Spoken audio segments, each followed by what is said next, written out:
What's up everybody, George here from JP Lifestyle. In today's video guys, I'll be going over 5 signs that you are more confident than you think.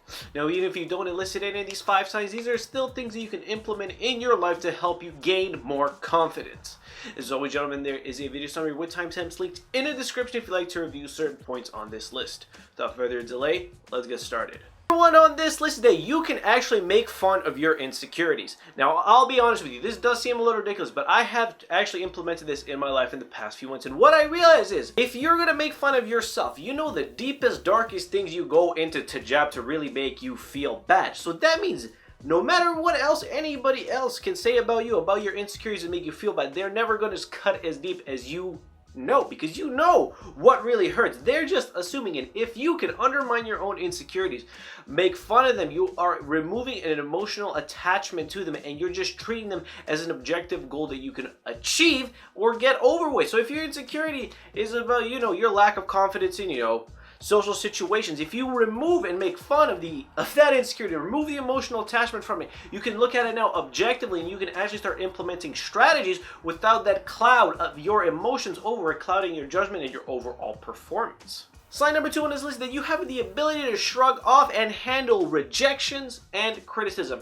Now, some forms of rejections are completely necessary, but also some forms of criticism are also constructive criticism meant for your benefit to grow. But we're talking about negative criticism and just general rejections, probably in your professional life and in your dating life.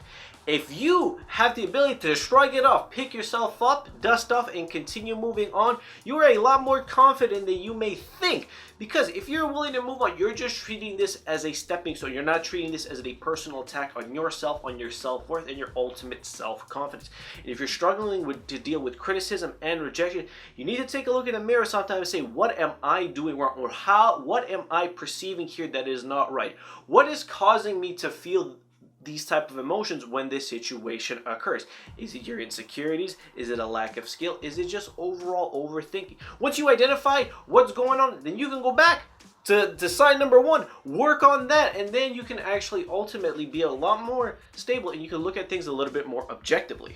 Number 3 on this list, we're getting a little bit philosophical, but I still think it's an important thing, and that is stoicism. Now, stoicism is the art of you basically not showing high amounts of emotion in highly stressful situations. Nothing says like a good, confident person, somebody that is meant to lead, somebody's meant to be admired. There's somebody who can handle high stress situations with a stoic, neutral expression on their face. Now on the inside here, you may be wanting to cry on the inside because you're in a situation that you're very uncomfortable with, that is chaotic, and that it is very anxiety provoking. But you may be feeling that on the inside. But the key is to not show, because when you don't show that emotion, the other person or that situation, how you're perceived is, okay, you know what you're doing, even though you really probably on the inside don't know what you're doing.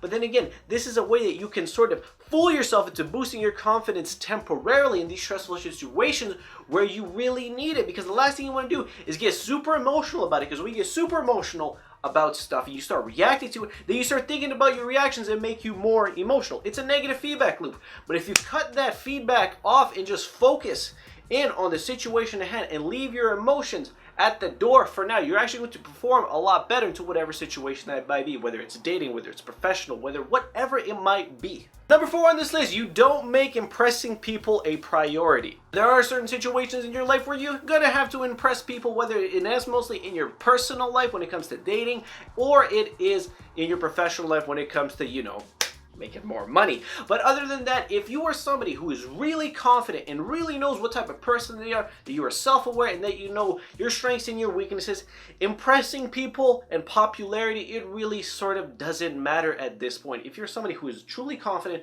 truly likes who they are right now, or is perfectly capable of saying, I am flawed, but I'm working on it, impressing people and putting on this facade, it's not a priority, because that gives you a false sense of reality.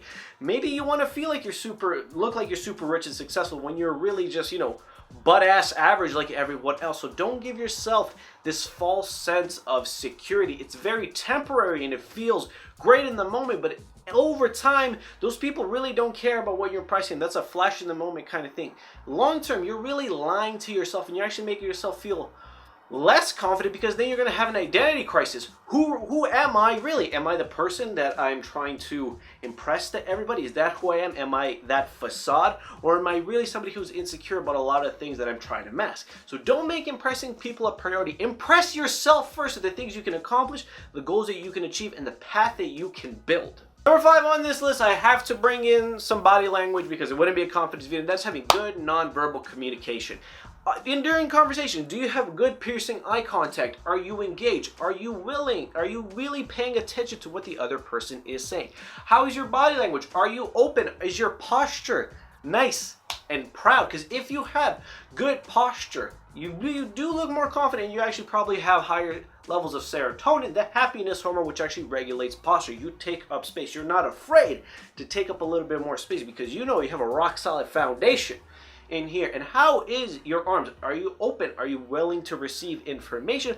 Or are you very closed off and not really willing to reciprocate anything in the conversation? All those are subconscious telltale signs of how comfortable you are in a situation. Even if you're not super comfortable and you feel like throwing up on the inside, make it look like you're confident just because you trick yourself to getting a temporary boost like we did with stoicism, and then you're on your way to building more confidence gradually over time. That's it for me today, guys. Those are 5 signs that you are actually more confident than you think. And again, these are some things that you can implement into your own life to help you gain more confidence over time. If you guys enjoyed this video and like to see more content like this, please drop a like and consider subscribing to the channel, because on this channel I teach you how to become the best version of yourself, teaching you how to dress better, how to look better, and ultimately how to be better. Thank you guys so much for watching, and I hope to see you in the next video. Peace.